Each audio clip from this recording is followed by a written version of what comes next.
আসসালামু আলাইকুম। 18 বাংলা সংবাদে সবাইকে স্বাগত জানাচ্ছি। আমি শারমিন সালাম। বিএনপির প্রতিষ্ঠাতা জিয়াউর রহমান বঙ্গবন্ধুর খুনি খন্দকার মোশতাক আহমেদের শক্তির মূল উৎস ছিলেন বলে মন্তব্য করেছেন প্রধানমন্ত্রী শেখ হাসিনা। রাজধানীতে জাতীয় শোক দিবসের আলোচনা সভায় তিনি বলেন, দেশের স্বাধীনতা ও অস্তিত্বে বিশ্বাস করতেন না জেনারেল জিয়া। জিয়াউর রহমান কোথায় যুদ্ধ করেছিলেন তারও কোনো প্রমাণ পাওয়া যায়নি বলে উল্লেখ করেন প্রধানমন্ত্রী। আপেল মাহমুদের রিপোর্ট। জাতীয় শোক দিবস উপলক্ষে বঙ্গবন্ধু এভিনিউর দলীয় কার্যালয়ে আলোচনা সভার আয়োজন করে ঢাকা মহানগর আওয়ামী লীগ উত্তর ও দক্ষিণ। এতে গণভবন থেকে ভার্চুয়ালি যুক্ত হয়ে বিএনপির প্রতিষ্ঠাতা জিয়াউর রহমানের কর্মকাণ্ড তুলে ধরেন প্রধানমন্ত্রী শেখ হাসিনা। ৭১-এর রণাঙ্গনে জিয়াউর রহমান যুদ্ধ করেছিলেন কিনা সেই প্রশ্নও তোলেন তিনি। জিয়াউর রহমান যে কোনো ফিল্ডে কোথাও যুদ্ধ করেছে এরকম ইতিহাস কিন্তু শোনা যায় না। আমাদের অনেক মুক্তিযোদ্ধারা আহত হয়েছে, বিভিন্ন ফিল্ডে যুদ্ধ করেছে, কিন্তু তার কিন্তু সেরকম ধরনের কোনো ইতিহাস নাই। এটা হলো বাস্তবতা। সেই জিয়াউর রহমানকেই পেয়েছিল খন্দকার মোশতাক তার দোসর হিসেবে। সেই ছিল তার শক্তি, মূল শক্তির উৎস। চন্দ্রিমা উদ্যানে জিয়ার মরদেহের অস্তিত্ব ও বিএনপির ফুল দিতে গিয়ে পুলিশের সাথে নেতাকর্মীর সংঘর্ষের সমালোচনা করেন আওয়ামী লীগ সভাপতি। বিএনপি জানে না যে সেখানে জিয়ার কবর নাই, জিয়া নাই, ওখানে জিয়ার লাশ নাই। তা তো ভালোই জানে, তাহলে আপনার নাটক করে কেন? খালেদা জিয়াও ভালোভাবে জানে। খালেদা জিয়া বা তারেক জিয়া কি বলতে পারবে যে তার বাবার লাশ দেখেছে? গুলি খাওয়া লাশ তো দেখাই যায়। ওখানে একটা বাক্স আনা হয়েছিল, আর সেখানে ওই বাক্সের ফাঁক থেকে যারা দেখেছে একটু, সেই এরশাদের মুখ থেকেই শোনা কমব্যাট ড্রেস পরা ছিল। জিয়াউর রহমান তখন প্রেসিডেন্ট, তখন তো সে কমব্যাট ড্রেস পরে না। বিএনপি মাঠে না থাকলেও শুধু আওয়ামী লীগ নেতাকর্মী করোনায় মানুষের পাশে দাঁড়িয়েছে বলেই মহামারী মোকাবেলা করা সম্ভব হচ্ছে বলেও জানান তিনি। Apple Mahmud, ATN Bangla, Dhaka. ভুয়া জন্মদিন পালন ও যুদ্ধাপরাধীদের মদদ দেওয়ার অভিযোগে দায়ের করা মানহানির 2 মামলায় বিএনপি চেয়ারপারসন বেগম খালেদা জিয়ার বিরুদ্ধে অভিযোগ গঠনে শুনানি পিছিয়েছে। ঢাকার অতিরিক্ত chief metropolitan magistrate Asaduzzaman Noor আগামী 5 সেপ্টেম্বর পরবর্তী শুনানির দিন ঠিক করেন। যুদ্ধাপরাধীদের মদদ দেওয়ার অভিযোগে বেগম জিয়ার বিরুদ্ধে 2016 সালে জননেত্রী পরিষদের সভাপতি এবি সিদ্দিকী বাদী হয়ে মামলাটি করেন। অন্যদিকে মিথ্যা তথ্য দিয়ে ভুয়া জন্মদিন পালনের অভিযোগে ঢাকার সাংবাদিক ইউনিয়নের একাংশের সাবেক যুগ্ম সাধারণ সম্পাদক গাজী জহুরুল ইসলাম 2016 সালের 30 আগস্ট বিএনপি চেয়ারপারসনের বিরুদ্ধে মামলা করেন। করোনা ভাইরাসের কারণে 1.5 বছর ধরে বন্ধ স্কুল। লেখাপড়ায় মনোযোগ কমছে, ঘরবন্দি শিশুদের ঘটছে মানসিক পরিবর্তন। এই অবস্থায় সন্তানদের নিয়ে চরম দুশ্চিন্তায় রয়েছেন অভিভাবকরা। মনোবিদরা বলছেন, এই সময় বাচ্চাদের সৃষ্টিশীল কাজে অভ্যাস গড়তে হবে, ভালো রাখতে হবে শারীরিক ও মানসিক স্বাস্থ্য। মাহবুব কবির চপলের রিপোর্ট। দীর্ঘদিন পর খোলামেলা পরিবেশ পেয়ে মুক্ত পাখির মতো উড়তে চায় এসব শিশু। তাদের এমন প্রাণোচ্ছল উচ্ছ্বাস দেখতেই বের হয়েছেন কেউ কেউ। করোনাকালে সন্তানদের ভবিষ্যৎ নিয়ে উদ্বিগ্ন অনেক অভিভাবক। বদ্ধ পরিবেশে আছে দীর্ঘদিন, এই জন্য একটু উন্মুক্ত পরিবেশে ঘুরতে নিয়ে আসলাম। আমি প্রথমে মেয়েকে নিয়ে আসছি, এখন খুব ভালো লাগতেছে। 31 আগস্ট পর্যন্ত বন্ধ শিক্ষা প্রতিষ্ঠান, তারপরেও খুলবে কিনা সে নিশ্চয়তা নেই। ঘরবন্দি জীবন কারাগারের মতো লাগে শিশুদের, তবে সময়টা সৃষ্টিশীল কাজে লাগাচ্ছে অনেকেই। স্কুল বন্ধ, পড়াশোনার চাপ কম, আমি মোবাইলে গেম না খেলে অবসর টাইমে আর্ট করি, ভালোই লাগে। তবে বেশিরভাগ শিশু এখন মোবাইল গেমে আসক্ত, মেজাজও খিটখিটে হয়ে যাচ্ছে। করোনার বাস্তবতা মেনে সন্তানদের মানসিক স্বাস্থ্য ভালো রাখার পরামর্শ দিলেন এই মনোবিদ। বাচ্চাদের জন্য এই মুহূর্তে কি ব্যবস্থা নিলে অ্যাডজাস্টমেন্ট বাড়বে, তাদের লাইফটা শান্তিপূর্ণ এবং হ্যাপি প্রোডাক্টিভ হবে, সেইভাবে চিন্তা করে কিছু পন্থা অবলম্বন করতে হবে। একটা রিক্রিয়েশনাল ক্লাব করতে পারে বাচ্চাদের জন্য। অনলাইনে বাচ্চারা কে কি আঁকতে পারে, কে কি হাতের কোনো একটা কিছু বানালো কিংবা কেউ একটা গল্প বললো, এই প্রোগ্রামগুলা একটা আর কি স্কুলে আমাদের ছিল এরকম কো কারিকুলার অ্যাক্টিভিটিস, পড়াশোনার বাইরের কিছু কাজ করা, যেটা তারা মজা পাবে। ওদেরকে একটা ক্রিয়েটিভ কাজে ব্যস্ত রাখা, পাশাপাশি পড়াশোনাটার ওরা হয়তো ভাববে যে পরীক্ষার ক্লাস নেই, পড়বো কেন? তো পড়বো কেন জিনিসটা হচ্ছে যে তুমি জ্ঞান অর্জনের জন্য পড়বা, স্কুল থাকুক আর না থাকুক তুমি জেনে রাখলা। তো এই যে মোটিভেশনগুলো দেওয়া। তিনি আরও বলেন, শুধু পুষ্টিকর খাবার আর শারীরিক স্বাস্থ্যই নয়, এ সময় মানসিক স্বাস্থ্য ঠিক রাখাও গুরুত্বপূর্ণ।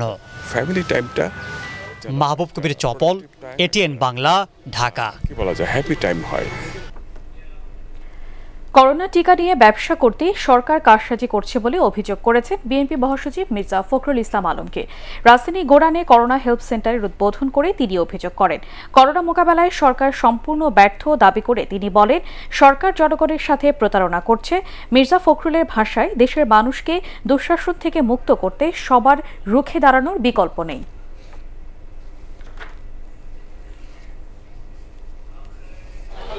তারা টিকা নিয়ে দুর্নীতি করেছে, টিকা নিয়ে ব্যবসা করতে চেয়েছে, মানুষের জীবনকে জিম্মি করে তারা টিকা নিয়ে ব্যবসা করছে। বন্ধুরা, টিকার দাম বলে না, কত দিয়ে টিকা কিনছে সে কথা তারা বলে না। আজকে যে টিকা $3 পাওয়া যায়, সেই টিকা তারা কিনছে $10, এবং সেটা আপনাদের পকেটের টাকা যাচ্ছে, সরকারের টাকা যাচ্ছে। সরকার নির্দেশিত স্বাস্থ্যবিধি মানতে অনীহা নগরবাসীর। ব্যাপক প্রচার প্রচারণার পরও গণপরিবহন, শপিং মল, সভা সমাবেশ সহ ফুটপাত, বাজার কোথাও নেই স্বাস্থ্যবিধি। বেশিরভাগ মানুষের মুখে নেই মাস্ক, প্রশাসনের নেই কোনো তৎপরতাও। স্বাস্থ্যবিধি না মানলে আবারও করোনা পরিস্থিতি ভয়াবহ হতে পারে বলে আশঙ্কা অনেকের। মনির হোসেন তপুর রিপোর্ট।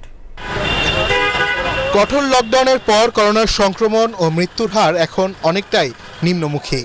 কিছু শর্তে সরকার অফিস, আদালত, শপিং মল চালু রাখার সিদ্ধান্ত নেয়, তবে মানুষের মধ্যে স্বাস্থ্যবিধি না মানার প্রবণতা দিন দিন বাড়ছে। সব সরকারি বেসরকারি প্রতিষ্ঠান খোলা থাকায় এরই মধ্যে রাজধানীর সড়কে বেড়েছে মানুষের আনাগোনা। গাদাগাদি করে মানুষকে উঠতে হচ্ছে গণপরিবহনগুলোতে। গরমের অজুহাত ও যানজটের কারণে অনেকেই পরছেন না মাস্ক। এদিকে ফুটপাতগুলোতেও একই অবস্থা। অতিরিক্ত ভিড়ের কারণে এসব জায়গায় সামাজিক দূরত্ব বজায় রাখা সম্ভব হচ্ছে না এবং বেশিরভাগ বিক্রেতাই পরছেন না মাস্ক। কাস্টমার কথা বুঝে না, বুঝছেন ভাই, এই জন্য আর কি দেখেন না চালু করে গেছে, মাস্ক ছিল লগে। একটু ভ্যাকসিন নিয়ে আসলাম তো ভাই, একটু ব্যথা করতেছে। বাজারে গেলে মাস্ক পরতে হবে না? জি অবশ্যই, হয়তো দোকান থেকে তারা চলে আসছে ভুলে। আসলে এটা ঠিক না, তো ঠিক আছে, সেটা তো আসলেই ঠিক না। আর এইরকম ঘোরাফেরা সবাই করছে। করোনা সংক্রমণ নিয়ন্ত্রণে স্বাস্থ্যবিধি মানার বিকল্প নেই বলে মনে করেন বিশেষজ্ঞরা। মনির হোসেন তপু, এটিএন বাংলা, ঢাকা। হাইকোর্টের নির্দেশে বাংলাদেশে পাবজি ও ফ্রি ফায়ার অনলাইন গেমস বন্ধ করে দিয়েছে বিটিআরসি। এছাড়া আরও কয়েকটি অনলাইন অ্যাপ বন্ধের প্রক্রিয়া শুরু হয়েছে বলে জানিয়েছেন ডাক ও টেলিযোগাযোগ মন্ত্রী মোস্তফা জব্বার। নজিবুর রহমানের report. PUBG, free fire, TikTok সহ কিছু অ্যাপ তরুণ প্রজন্মের অনলাইন আসক্তি বাড়িয়েছে বহুগুণ, যার প্রভাবে বাড়ছে অপরাধ প্রবণতা। ইতিমধ্যে টিকটকে জনপ্রিয় হওয়ার নেশায় কিশোর তরুণদের কেউ কেউ ভয়ঙ্কর অপরাধে জড়িয়ে পড়ার ঘটনাও ঘটেছে। এ পরিস্থিতিতেই গত 16 আগস্ট হাইকোর্টের একটি বেঞ্চ এ সকল ক্ষতিকারক অনলাইন গেম ও অ্যাপ বন্ধের নির্দেশ দেয়। এ নির্দেশেই বাংলাদেশে এসব অ্যাপ বন্ধ করে দেয়া হয়েছে বলে জানান ডাক ও টেলিযোগাযোগ মন্ত্রী। আদালতের অর্ডার পেয়েছি, নির্দেশ পেয়েছি, আমি এটা বন্ধ করার জন্য নির্দেশ দিয়ে দিয়েছি, তারা সম্ভবত আজকে বন্ধ করে দিয়েছে। ক্ষতিকারক আরও কিছু অনলাইন গেম ও অ্যাপ চিহ্নিত করে পর্যায়ক্রমে তা বন্ধের কাজ চলছে বলেও জানান বিটিআরসির ভাইস চেয়ারম্যান। আমরা বিটিআরসি থেকে ফ্রি ফায়ার এবং পাবজি বন্ধ করে দিয়েছি, অন্যান্যগুলো বন্ধের কার্যক্রম চলছে। এসব ব্যবস্থার ফলে দেশে অনলাইন গেম আসক্তি অনেকটাই কমবে বলে মনে করছেন বিটিআরসির কর্মকর্তারা। নজিবুর রহমান, এটিএন বাংলা, ঢাকা। দুদিন স্থিতিশীল থাকার পর উজান থেকে নেমে আসা পাহাড়ি ঢল ও ভারী বর্ষণে সিরাজগঞ্জে চলতি বছরে প্রথমবারের মতো যমুনা নদীর পানি বিপদসীমার উপর দিয়ে প্রবাহিত হচ্ছে। একই সাথে বাড়ছে জেলার অভ্যন্তরীণ নদ নদীর পানিও। সবশেষ 24 ঘন্টায় যমুনার পানি 9 সেন্টিমিটার বেড়ে সিরাজগঞ্জ শহর রক্ষা বাঁধ পয়েন্টে বিপদসীমার 6 সেন্টিমিটার উপর দিয়ে প্রবাহিত হচ্ছে। কাজীপুরে মেঘাইঘাট পয়েন্টেও বেড়েছে পানি। এতে জেলার চরাঞ্চল, নিম্নাঞ্চল এবং অভ্যন্তরীণ নদী তীরবর্তী এলাকার বসত বিদ্যুৎ বাড়ি ও ফসলি জমি প্লাবিত হয়েছে। পানিবন্দী হয়ে পড়েছেন 7 উপজেলার 25টি ইউনিয়নের অন্তত 30,000 মানুষ। ইস্পাহানি শেয়ারবাজার সংবাদ।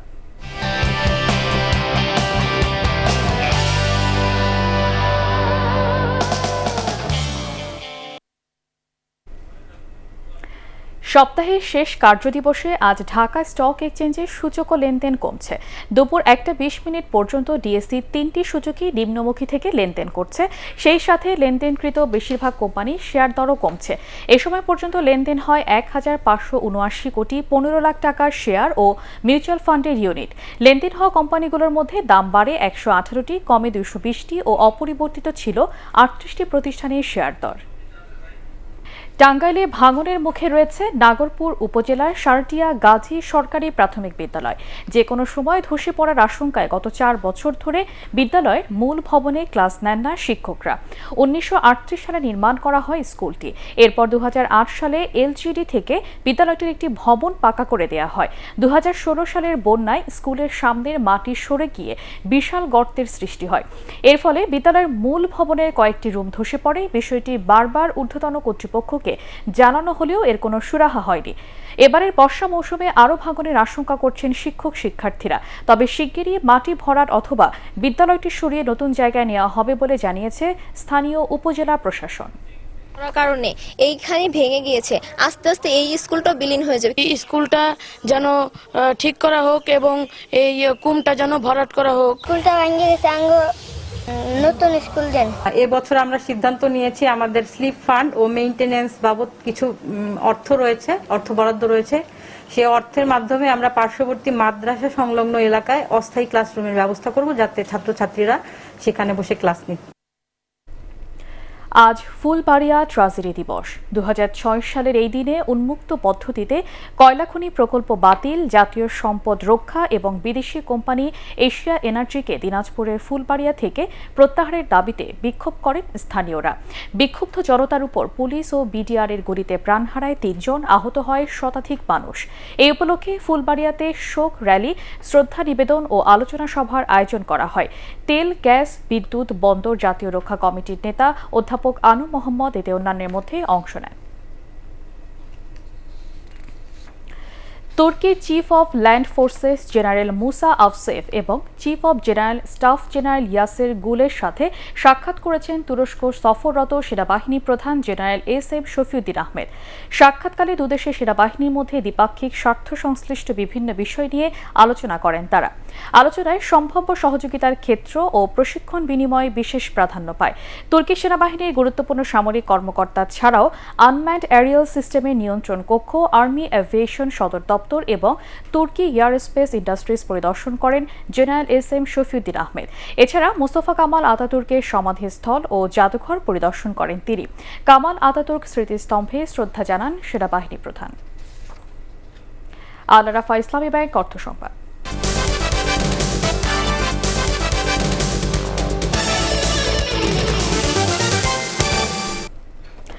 নেত্রকোনার কলমাকান্দায় নকল ব্যান্ড রোলযুক্ত বিড়ি বিক্রি বন্ধে উদয়পুর ও পাবই বাজারে অভিযান চালিয়েছে ভ্রাম্যমাণ আদালত। স্থানীয় উপজেলা নির্বাহী কর্মকর্তা সোহেল রানা এই আদালত পরিচালনা করেন।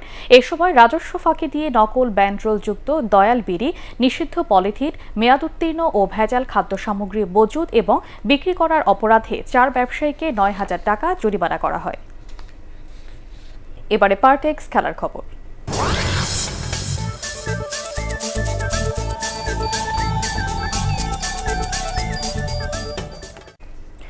উৎসবমুখর পরিবেশে রাজধানীর একটি হোটেলে চলছে বাংলাদেশ ক্রিকেট বোর্ডের বার্ষিক সাধারণ সভা। এই সাধারণ সভাকে ঘিরে প্রায় 4 বছর পর বিসিবির সব পরিচালক আর কাউন্সিলররা মিলিত হয়েছেন একই ছাদের নিচে। বিসিবি সভাপতি নাজমুল হাসান পাপনের সভাপতিত্বে শুরু হয় এজিএম এর কার্যক্রম। পবিত্র কোরআন তিলাওয়াতের পর শোক প্রস্তাব উত্থাপন ও 1 মিনিট নীরবতা পালনের মধ্য দিয়ে শুরু হয় এজিএম। গত 3 বছরে বিসিবির খরচ হওয়া প্রায় 693 কোটি টাকার অডিট রিপোর্ট অনুমোদন হওয়ার কথা রয়েছে এবারের এজিএমে।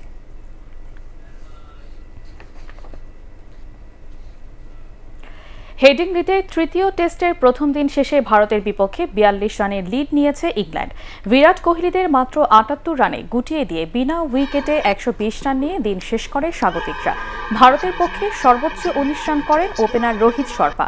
তাদের এত অল্প রানে থামিয়ে দেওয়ার মূল কারিগর 39 বছর বয়সী জেমস অ্যান্ডারসন। তিনি 8 ওভারে 6 রান দিয়ে তুলে নেন লোকেশ রাহুল, চেতেশ্বর পূজারা এবং বিরাট কোহলির উইকেট। ক্রেইগ ওভারটন 3টি এবং অলি রবিনসন ও স্যাম কোরান 2টি করে উইকেট নেন। এটি ভারতের তৃতীয় সর্বনিম্ন স্কোর। জবাবে বিনা উইকেটে 120 রান তোলে ইংল্যান্ড। উইকেট না হারিয়ে টেস্টে পঞ্চমবারের মতো প্রতিপক্ষের রানকে টপকে গেল ইংলিশরা। রোরি বার্নস 52 ও হাসিফ হামিদ 60 রান নিয়ে আজ দ্বিতীয় দিনে ব্যাটিং করবেন। পরবর্তী সংবাদ দেখার আমন্ত্রণ জানিয়ে এখনকার মতো শেষ করছি। করোনা ভাইরাস থেকে নিজেকে সুরক্ষিত রাখতে মাস্ক পরুন, বারবার হাত পরিষ্কার করুন। ATN বাংলা সংবাদ ইউটিউবে দেখতে ব্রাউজ করুন youtube/ATN Bangla News।